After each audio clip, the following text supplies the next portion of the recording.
All right, so we are going to do section 5.8, the last section in chapter 5, and it's on the rational zero theorem.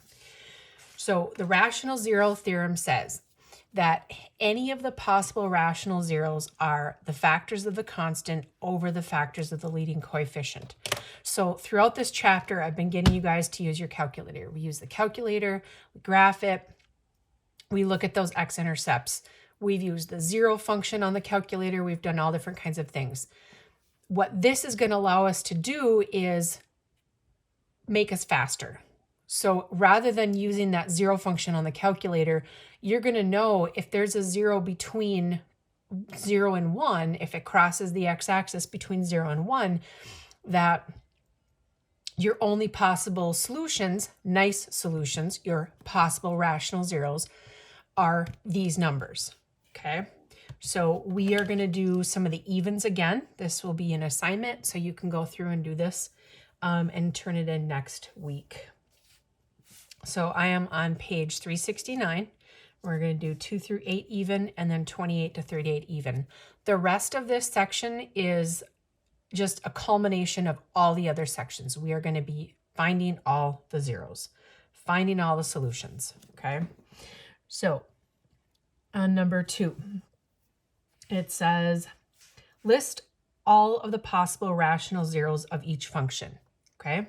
So what I do is I first find my constant. My constant is 15. The factors of 15 are 1, 3, 5, and 15. My leading coefficient is 2, and my factors of 2 are 1 and 2. So it wants me to list them. So I am going to list all of these possible combinations. So I'm going to do everything over 1 first. So I have 1 over 1, 3 over 1, 5 over 1, and 15 over 1. Okay. This will also help if we're looking for our zeros. This will also help me know that it's possible that it's going to cross outside of my standard screen, because my standard screen goes from -10 to 10. So if I do this, I'm going to have to make sure and check at 15 and -15 if there is indeed a solution. Now I'm going to do everything over 2. So I have plus or minus 1/2, plus or minus 3/2, plus or minus 5/2, and plus or minus 15/2. So those are all of my rational possibilities. And I listed them. If it doesn't ask you to list them and you're using that tool to help you find your solutions, then of course you don't have to list them. You can just think about it. Number 4, find all of the rational zeros of the function. So if it's just asking for my rational zeros, I'm going to graph it, okay?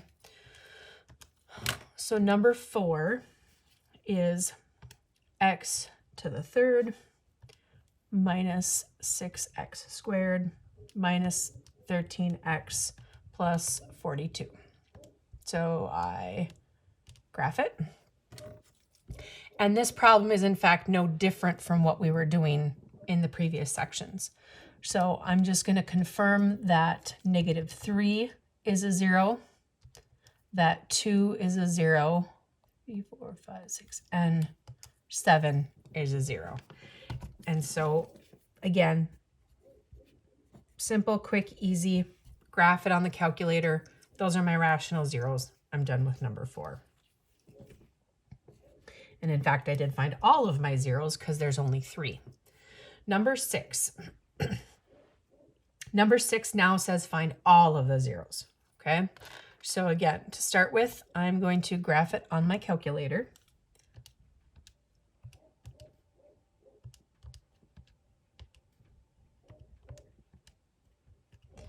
So 3x cubed minus 2x squared minus 8x plus 5. All right, graph. I am looking for 3 total.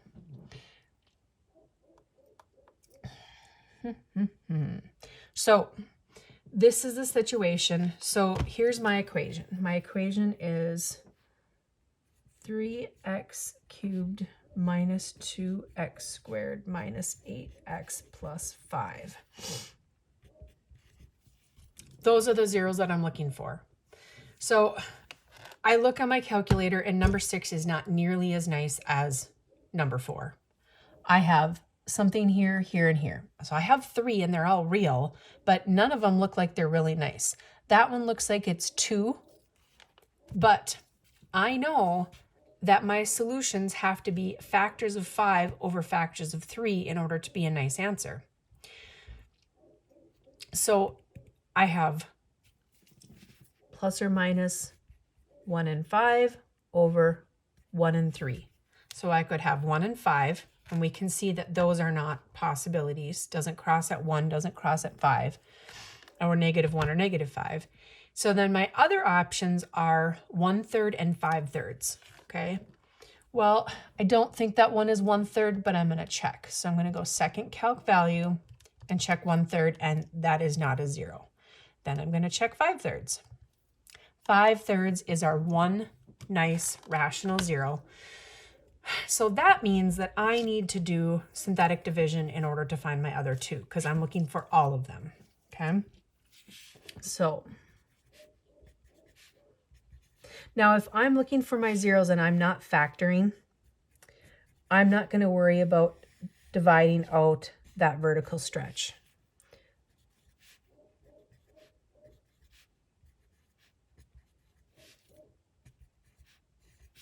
So what I'm left with here is 3x squared plus 3x minus 3 equals 0.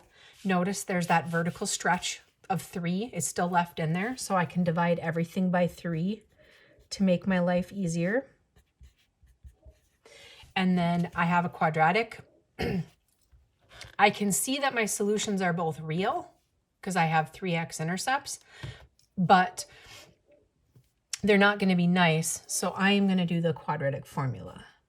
X equals the opposite of b plus or minus the square root of b squared minus 4 times a times c all over 2 times a.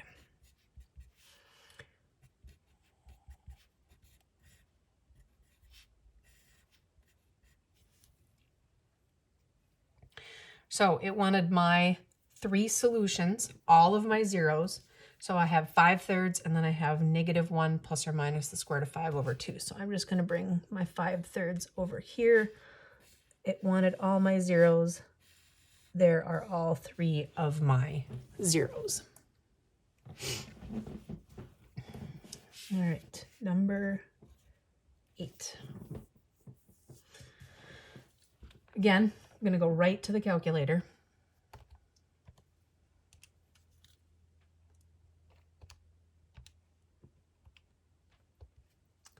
(4x to the 4th plus 13x to the 3rd minus 8x squared plus 13x minus 12.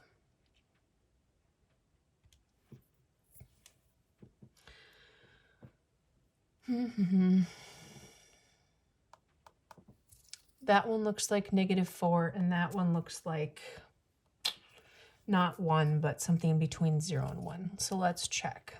Second calc value, -4. There's one of them. Now this is a 4th degree polynomial, so I'm going to have to, I know that's going to be one of them. So my rational possibilities are the factors of 12 over the factors of 4. Okay, so I'm going to write this down again.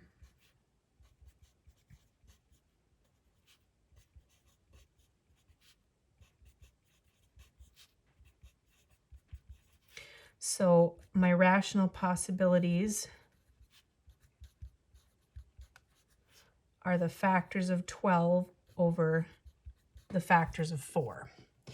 So I could have, in between 0 and 1, I could have 1/2. I could have 3/4. Let's try 3/4 because that seems to be pretty close to 1. And there it is. So there's 2 of my 4 zeros, -4 and 3/4.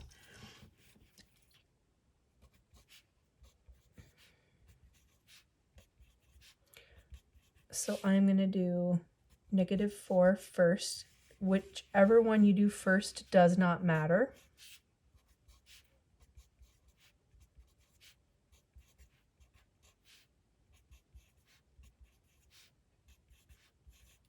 And then I'm going to do 3/4 again, because the whole point of this is just finding my zeros. I'm not going to worry about that vertical stretch.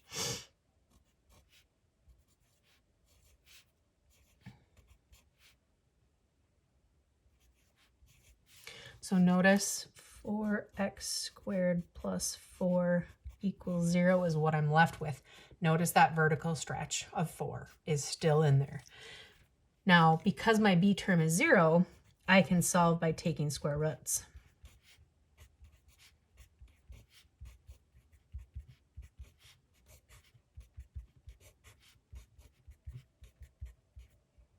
So my 4 solutions are -4, 3/4, and plus or minus I. 4th power, 4 zeros. 2 reals, 2 imaginaries. All right, now we're going to jump to number 28.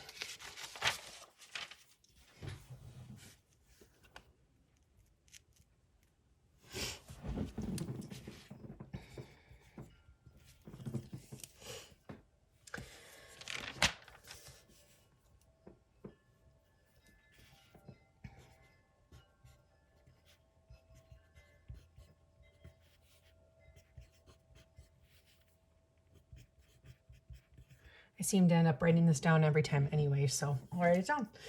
All right, number 28. Graph it on the calculator.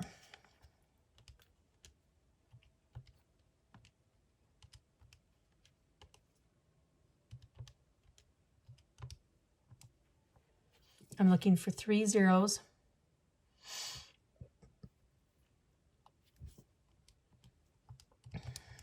-2 is not a 0.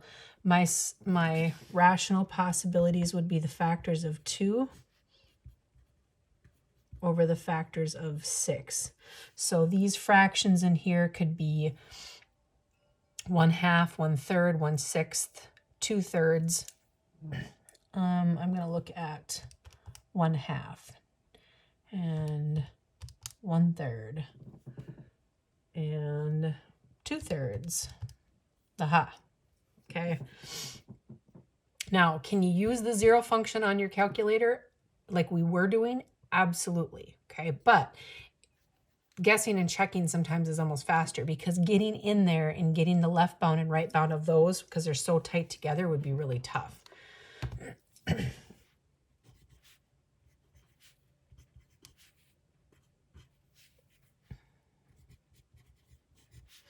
I have a cubic and I have one nice one for sure.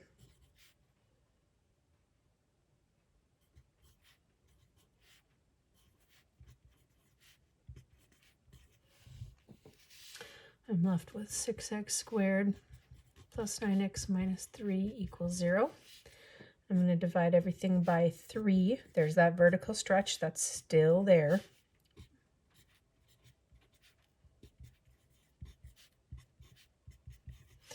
So then I'm going to do the quadratic formula.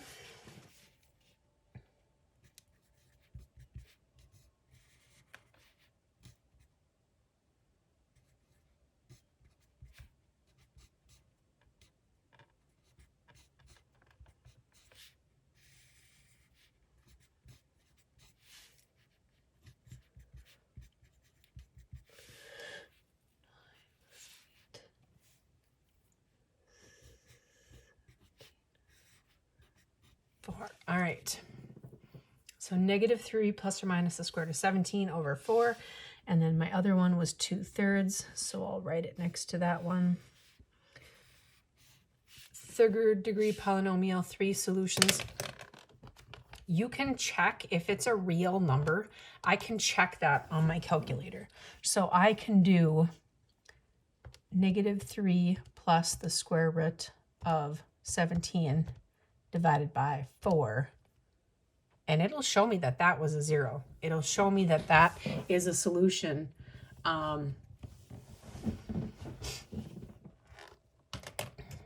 And I just realized that my quadratic formula got cut off a little bit. I'll slide it over so you can see those last two numbers. B squared minus 4 times A times C, all over 2 times A.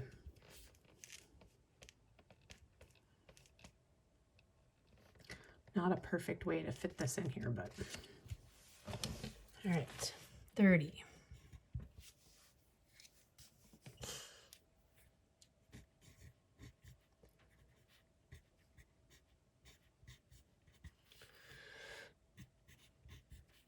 Now, do you have to write the original problem? No, but it helps me because then I can look at my rational possibilities. So I have plus or minus 1 and 2 over 1, 2, 5, and 10. So like the last one, a lot of fractions.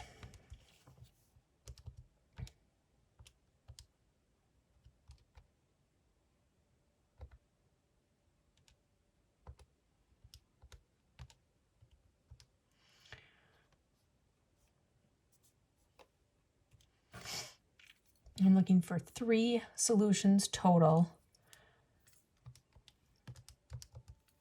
2 is a nice one. And then I wonder 1/5. 1/5 is one of them. So then if you have 2 of 3 nice ones, your third one has to be nice, because remember that irrationals and imaginaries occur in conjugate pairs. So let's try maybe negative 1/2. Boom. So this actually was a fairly easy one. So I had negative 1/2. I had 1/5, and I had 2. Now, whether I write negative 1/2 or negative 0.5, they are exactly the same. And so that is okay. And whether I write 1/5 or 0.2, again, those are exactly the same. On the last one, this one was 2/3. I can't write 0.67 because that's not exactly the same as 2/3. I have to write 2/3, if that makes sense. Those are always nice to come by because we graph them on the calculator, we get our answers, and we're done. Now, if you are unable to find them all with your calculator, same as the last problems, I could have done synthetic division. 2 is definitely an easy one to find. I could have done synthetic division, and then I could have factored, or in this case, quadratic formula, if you couldn't find it, my last one, to get those last solutions. So 32.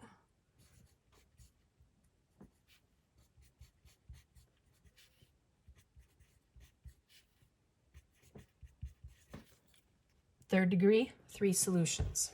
So calculator.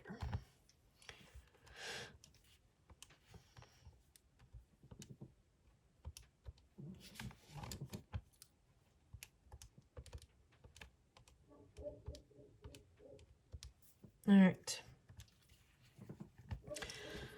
Waiting plus or minus 1 and 2 over 1, 2, 3, and 6.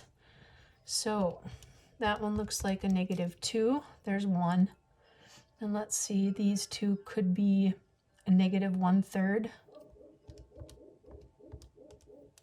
Oh, so now I have 2 nice ones. That one has to be a nice one. Let's try positive 1/3. Nope. So bigger than 1/3, 1/2. There it is. So this was another easy one. So I had negative 2, negative 1/3, and positive 1/2.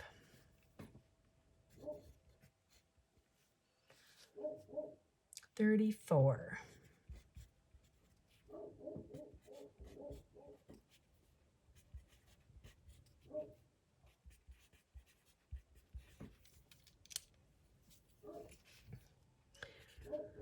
Irrational possibilities. Okay, so I've got a lot more. So I've got factors of 28. 1, 2, 4, 7, 14, and 28. 1 times 28, 2 times 14, and 4 times 7.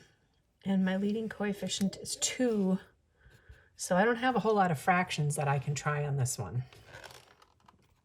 Well, let's go to the calculator and see what we find. 2x to the third minus 7x squared minus 8x plus 28. This is an incline. This is a cubic. I know my end behavior, my graph, this is positive, so my graph is going to look something like that. Okay. I don't know if that's showing up on there. My graph is going to look something like this. Okay. So when I go to the graph, see, I know my end behavior is going to go up here and down here. So I've got 3 of them. They're all on my screen. That one looks like a -2. That one looks like a +2. And I know the only fraction that one could be a half. So that would be 3.5. And there I've got them.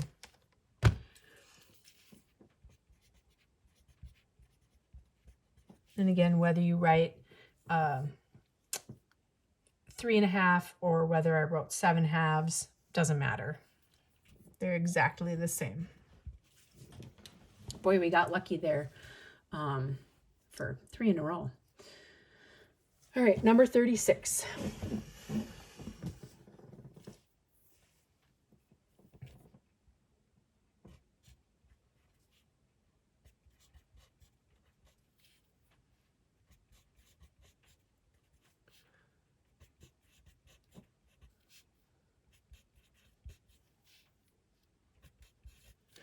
So I can't have any fractional answers. All of my answers would have to be factors of 10. So 1, 2, 5, and 10. Those are my only possibilities.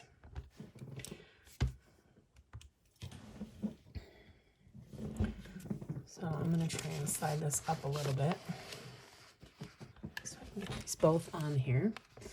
All right, so x to the 5th minus 2x to the 4th minus 12x to the 3rd minus 12x squared minus 13x minus 10. X to the 5th.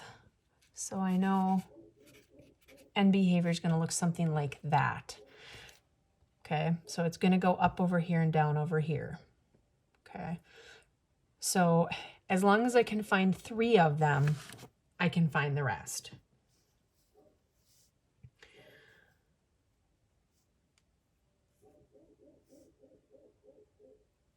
This one looks like -2. -2. So there's one of them. I'm just going to jot these down over here. This one looks like -1. And 1, 2, 3, 4, 5. This one looks like 5. So there's 3 of them. Okay. Now it's possible. No, it's not possible because the biggest one I can have is 10. So it's not off my screen. So that means that my other 2 have to be imaginary. So then I have to do synthetic division. Okay. So, all right.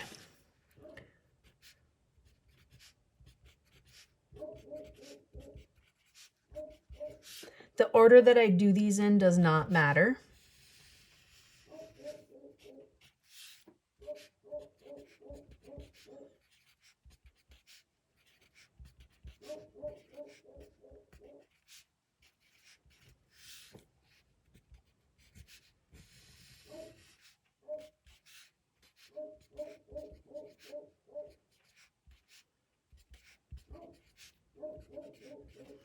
And then 5 is my last one.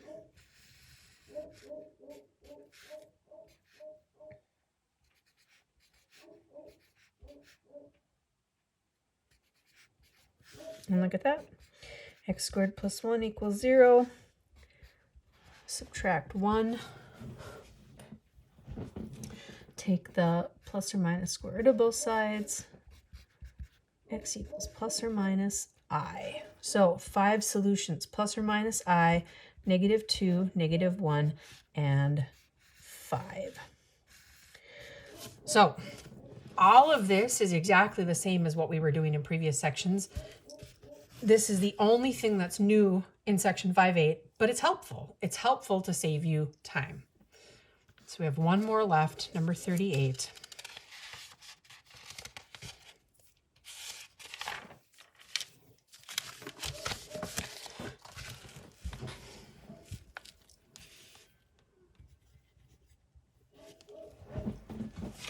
All right. 38 says 5x to the 4th minus 29x to the 3rd plus 55x squared minus 28x. Well, right away, they all have a common factor of x. And so that's x equals 0 is going to be one of my solutions, okay? With the possible rational zero theorem, you have to have a constant. That one doesn't have a constant. So I have to factor that x out.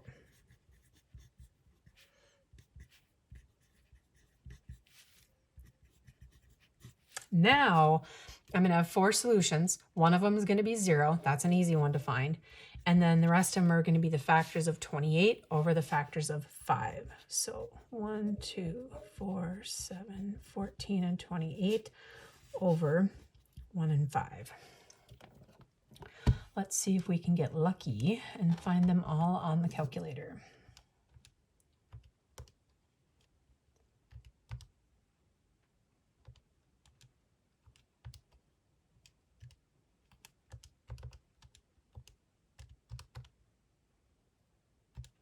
And even though I know that one, I'm still plugging my original problem in the calculator.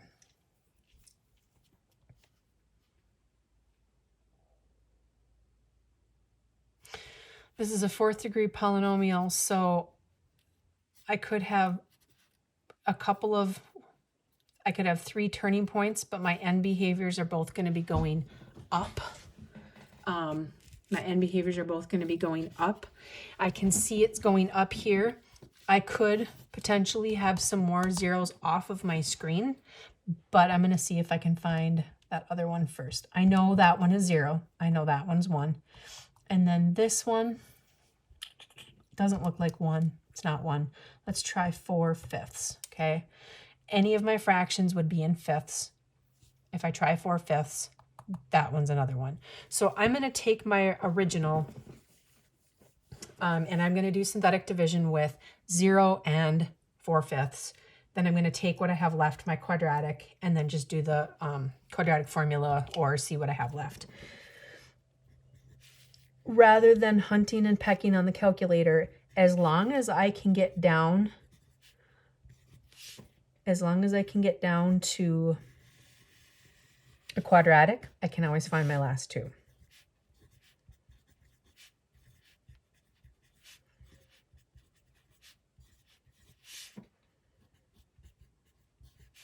And this, again, one more time, I'm not worrying about the vertical stretch.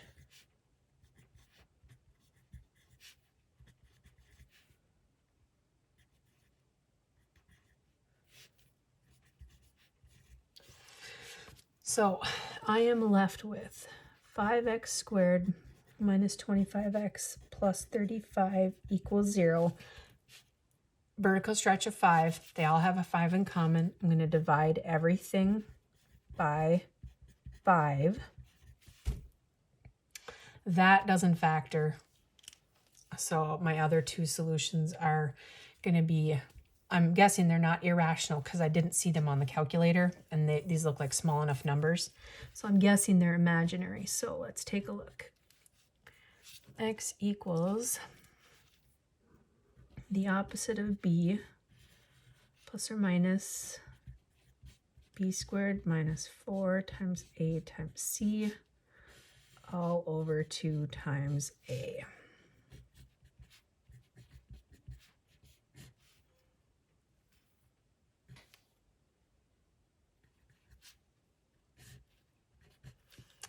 So I have 25 minus 28, negative 3. So then this is going to be, oops.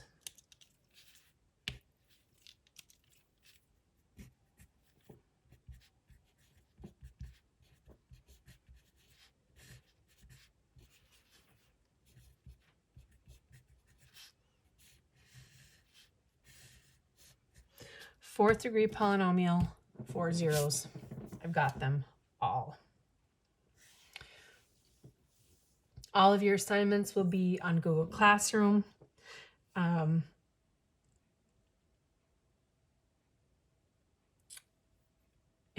I hope you guys have a great weekend.